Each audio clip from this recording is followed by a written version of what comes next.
Hi there. So we're going to check the occiput for rotation restriction. So first I'm going to start with MoPal. So I'm going to go behind her and then over pressure on the mastoid.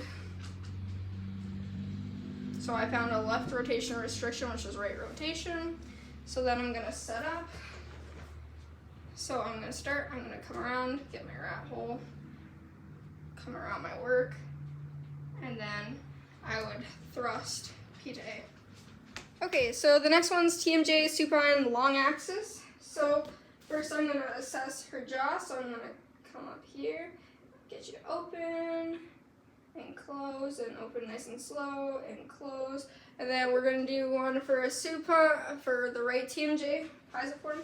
So I'm going to rotate her head. I'm going to take my pisiform contact right along the mandible. And then my thrust is going to be along the jaw, A to P, S to I, like that. Alright, so this is going to be for the thoracic prone ipsilateral. Okay, so first I'm going to start, can you put your hands on your shoulders? I'm going to start with just assessing for rotation along the thoracic spine.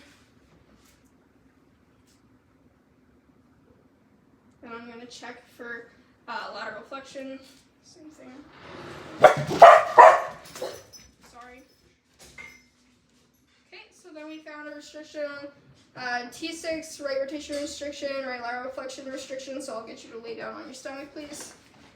Do you mind if I open your gown? Go for it. Okay, so then I'm going to find T6, so you're going to put my hands on your back.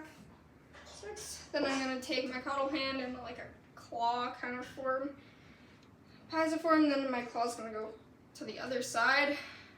I'm going to reinforce, twist clockwise, and then my vector will be P to A. Alright, so we're going to be doing a supine right glenohumeral internal rotation stretch adjustment.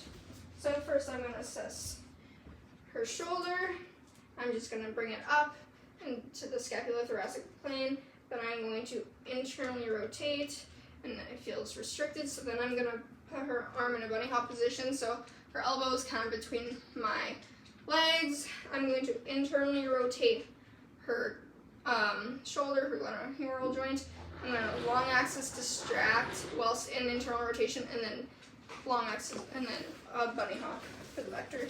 I guess long axis distract. Alright, so we're going to be doing a seated right radial head, P to A, and pronation restriction. So I'm going to grab my patient's right arm. I'm going to put it in pronation, feel her radial head, and then that feels restricted. So then I'm going to bring over, make sure it's not quite an extension, and then my thrust will be P to A. Next adjustment is a proximal row, carpal row seated flexion restriction. So first I'm going to start by assessing her proximal carpal row, and I feel a flexion restriction. I'm then going to take a digit contact, have her lean away, and then my vector would be A to P. Alright, the next adjustment is the TL supine extension restriction. So I'm going to start with the MoPal screening assessment. So I'll get you to put your arms on your hands on your shoulders. I'm just going to flex her forward. And then lean you back. And we're going to measure all the rotate you. And laterally flex. And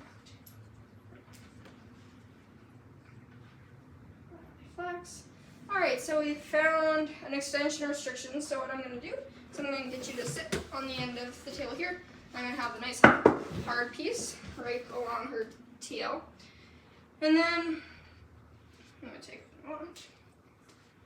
I'll get you to cross your arms. I'm going to hook her arm, and I'm going to place a flat index contact at that segment, or the segment below, and then I'll get you to breathe in and out, lean me back, and then my vector will be A to P. Alright, so we're going to do the hip supine internal rotation restriction. So what we're going to do is I'm going to pick up your leg if that's okay. And I'm going to put in slight abduction. I'm just going to twist here. I feel like an internal rotation restriction. So I take, I internally rotate her foot, and grab that, bring it out slightly, and then I'm going to long axis distract. I'll get you to put your hand under your butt. Long axis distract, and then my vector would just be, I guess, S to I, so it would be a long axis distraction with internal rotation. Alright, so the next adjustment is for a knee prone fibular P-day restriction of the right fibular head. So this is her right leg, so I'll bend your knee. Okay. So I'm going to assess her fibular head, so I'm just using my thumb, pressing P to A, feel a restriction. Then I'm going to take my piezoform contact, reinforce with my other hand, get nice and low, kind of take some tissue slack into L, and then my vector would be P to A. Right, so our last adjustment is the right first metatarsal phalangeal joint, dorsal, plantar, dorsal, and internal and external rotation restriction, push, pull, and corkscrew. Okay, so I'm going to come to the right foot, just like that. Okay, there we can see the first metatarsal. So I'm going to come to the joint, I'm going to assess, feeling A to P, L to M's, M to L's, and twisting internal and external rotation. It's all restricted, I guess. So what we're going to do, we're basically just going to take a contact and move it in those planes and add a little bit of force each direction, and it's going to be nice and crunchy. So I'm just going to be essentially moving it around.